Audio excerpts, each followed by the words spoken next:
What is up, guys? Welcome back. If you're new here, my name is Brad. I make videos with tips and motivation on how to get out of debt, how to stay positive, as well as following my path to financial independence.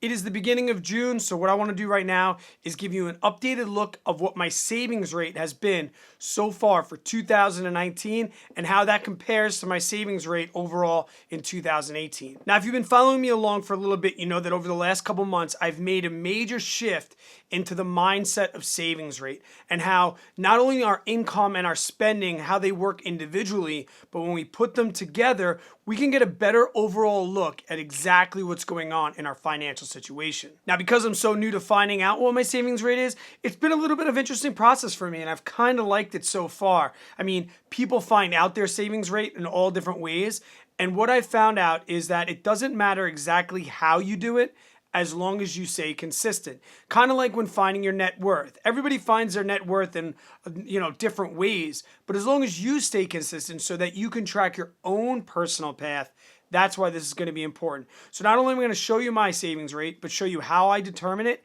and why I chose certain categories in that spreadsheet as well. And this savings rate spreadsheet has pretty much taken the place of my budget report. As you saw, I still do a budget for the month, and that's great. But what I did, instead of going back and looking, because my budget has pretty much been the same. I've been doing it for so long now that my expenses are pretty much right where I know they're going to be. But that wasn't giving me a clear enough picture. So I've kind of switched to this. Now I can look at an overall picture of my income that came in, also my spending, how I allocated it to certain things like debt and extra payments towards my snowball and a little bit of investing as well. Now I can kind of see exactly what's going on. I can get a bigger picture and also avoid some of the fluctuations that come month to month. And then when I'm debt free, I'll have a really good idea of where I stand on my journey to financial independence. And I will say, after I've started doing this spreadsheet, I'm a little bit relieved. When I was doing my budget reports and things like that, I felt like, I was only looking at such a small picture saying, oh man, I had such a great month, or oh man, I had such a bad month. But now when I see everything in one spot and I can look at averages and I can look at trends over time, it's just a much clearer picture for me. So here's the spreadsheet that I introduced a couple weeks ago when I decided that I was going to start to do this. Now it's a little bit different, like I said it was going to be in that video, because I really went more in depth and I really went back and tried to look at every single dollar that came in, every single dollar that went out, and I tracked it not only for 2019, but I did so for 2018 as well, to the best of my ability. And I kind of want to go through each category and explain, why I chose that category and why they look the way they do. Because as you can see by looking at this, my personal finance situation is all over the place. I mean, just looking at the savings rate over to the right, I have everything from down at 5% all the way up into the 300%. And that's kind of the beauty of the spreadsheet, because when I look down at the bottom, I see a number that's a picture of my entire year, not these small things that are happening month to month. And for me, with an income that is all over the place, this has become so much easier for me to understand and look at. The first category I put income PT, that is post-tax. And you guys, you're gonna see all over the place. And in February, I sold my house. So I got a ton of equity out of the sale of my house. And then also my father passed away as well. So I got a small inheritance. So that's kind of what's made my income seem so elevated over that $11,000 to $12,000 range that I usually take home every single month. Now we look at the spending. And the spending is exactly what it sounds like. Every single thing that I put money towards, whether it was debt or investing or anything, that's going into this column right here. Now, my net income for the month is pretty much just the difference of those two categories. My income minus my spending. And once again, you can see if I looked at this per month, I would say, wow, February was an outstanding month, plus $80,000. But then March was a failure, but it really wasn't a failure, because if I look at the overall year so far, I've net cash flowed about $22,000 so far. And that's where my extra snowball payments are going. I've kind of dollar cost averaged it out. And when I got the equity from my house and I got the inheritance, I put a large chunk down. As you saw that video when I posted $61,000 student loan payment.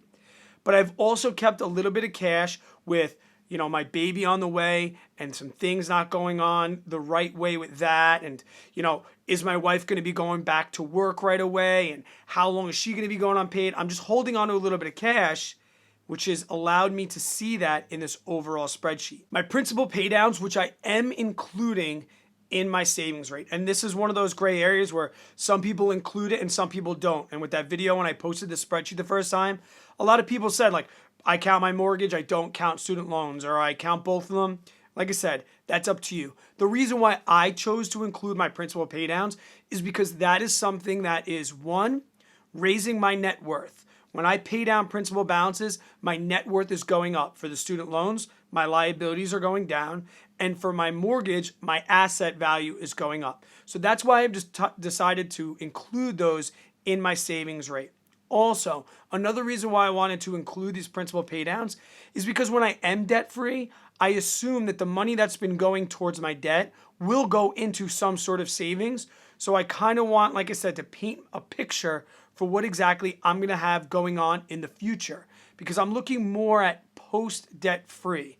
I know I'm going to be debt free, so now I'm really starting to plan for the future and what's going to happen after that. So here are my pre-tax contributions, and this is money that, is getting taken out of my paycheck before I get it. So this is money that is not being used with post-tax dollars. I opened a 457B, but I have not contributed towards it yet. And my 403Bs, we pretty much were staying right at the minimum. My school has an amount that we had to contribute yearly. I think it was like $500. So my wife and I were both contributing that just to keep the account open and active. And last month in May, I started to add a little bit more money to that. And if you want to know why, I posted a video on my thoughts on investing while in debt, and that should paint a little bit clearer picture of why we started putting money into our 403B. Now we get to my post-tax account, Roth IRAs. Once again, why I'm contributing to my Roth IRA. That is all listed in that video I just posted about, investing while in debt. I'll leave that in the end card at the end of the video. You could check it out. We never put money into the Roth IRA, but you see in March we did. Once again, that was part of that extra inheritance money and part of the money from the sale of the house. So I had that money, and me and my wife, we made the option at the time to put that money into a Roth IRA and not put all of the money that we've got into debt. The brokerage account, as you can see, is, pretty much just been dividends with that big jump in February, that $843. And I've said openly, even then, that I was not putting money into my investments while paying off debt. All of that money is money that Avery received from friends and family for her first birthday.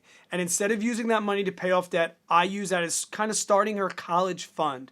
So we put all of that money into an S&P 500 index with Vanguard. So that's why February has such a big month with that 843 going into our brokerage accounts. And then the cash, this is my Capital One 360 money market account. I highly recommend them. I know that I could get higher interest at other banks. I'm about to do a Capital One review, kind of, the pros and cons and why I chose them over some other online banks that have a higher interest. But right now I'm getting 2%, and this category is going to be money that I transfer into that account from my checking account, whether that's for sinking funds, or also this is where the money that I'm saving for my property taxes, which I pay bi-yearly, that's going to go into a money market account too, so I can really take care of that interest as well. And that big jump in April, that was after I closed on the house, and that was kind of like my upfront money for the property taxes that I have to pay coming up. And somebody asked a great question about, how I treat my sinking funds. Right now I'm keeping that as savings. And then when I use money from my sinking funds, they'll get transferred back into my checking account, be considered income, and then be regular expenses when I spend that money. So when I use money from that Capital One account, I'm actually going to have a lower savings rate for that month because I'm going to be removing money from my savings, kind of like if I was to sell off some of my shares in a brokerage account. And net savings. So the net savings is a sum of the principal paydowns, the pre-tax, and also the post-tax. So that's amount of money that I was able to allocate on top of expenses to help save for my future and grow my net worth, because that's my primary goal right now. Get rid of debt and raise up that net worth. So then to find my savings rate, the way I chose to do it was I wanted to take that net savings and I wanted to divide it by the total amount of income I got, and that gave me my savings rate for the month. And you can see, guys, it's all over the place. For somebody like me that has, side hustles and a lot of different other jobs, and my income goes up and down and varies all over the place, this is so comforting for me to see what I've done so far after 5 months of the year. I'm at a 67% savings rate, and my goal is to be at 50, so that is making me really, really happy. This past month, a really good month, 85%, but like I said, I'm still using money from the sale of the house and from inheritance to chip away at debt. I've been putting extra money on top of my snowball, hope to keep doing the same, and that's going to vary my savings rate every single month depending on how much I do that. But I hope to keep my overall savings rate for the whole year as high as possible, preferably over 50%. Before I show you 2018, guys, if you can just do me a favor, if you are somebody that tracks your savings rate, please give me some recommendations down in the comments below. Am I missing a category? Do one of these really need to be taken out? And if you think so, can you please just tell me why so I can kind of reevaluate if I need to? Don't just say like, get rid of that category. Please just tell me why. But or let me know if you track your savings rate. I really want to know how many people are doing this and, is it impacting your life long term? Is this something that I should continue to do over time? So now let's take a quick look at 2018 so I can show you how I compared last year to this year. So pretty much it looks exactly the way it did. There's only one other principal pay down. I had a truck payment in 2018 and I couldn't look back and see exactly what the principal pay downs was per month. So I took a look at January's budget video and then December's. I just took the amount that I paid off and divided it by the amount of months I know that I paid it off in October, and I just divided it through. That's why each one of those is exactly the same. That was the best I can do. My 403B is there. You don't see the 457 because I didn't have one open. And like I said, last year, just $80 every single month. The brokerage, you can see there was some jumps. I used money from my side businesses. Whenever I made money off the brewery, which if you don't know, I own a side business, which is a brewery. Every single time I got a payout from the brewery, I never really wanted to mix that with my personal income and my personal spending. So I always just dump that right into the brokerage account. So a lot of that money, when you see those big jumps in June and July, that's when we were really busy at the brewery. And I just started dumping money into the brokerage account. And I really didn't do that after July because that's when I started, thinking about putting it more towards my income and expenditures. Like I said, I'm learning over this process and that's just what I did at the time. And now things are just a little bit different. I think the one thing that stands out when you look at this, guys, is July 2018.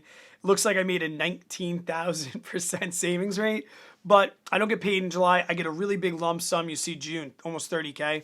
I get a lump sum for the summer at the end of my teaching year. So that's kind of like why it was so high, because I still got to spend money off of that June check, but not for July. But last year I paid off almost $50,000 of debt principal, which is awesome. And I was right there at 49%. So I don't think it's a coincidence that, I was at 50% last year and I wasn't really even thinking about savings rate. And now this year that I really am focusing on it, look at how much it's gone up. Granted, I did sell a house, it was inheritance, but I was still working towards raising the asset of that house.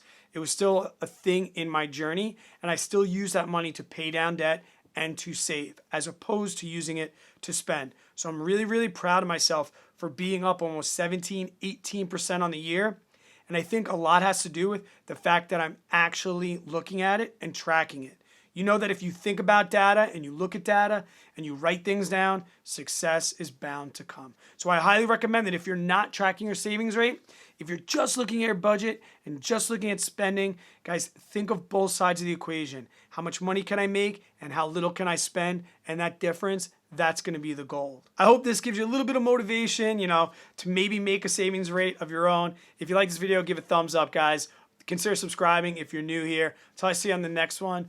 Stay positive, work really, really hard. Always, please be kind to others. I hope you have yourself an amazing day and a better tomorrow.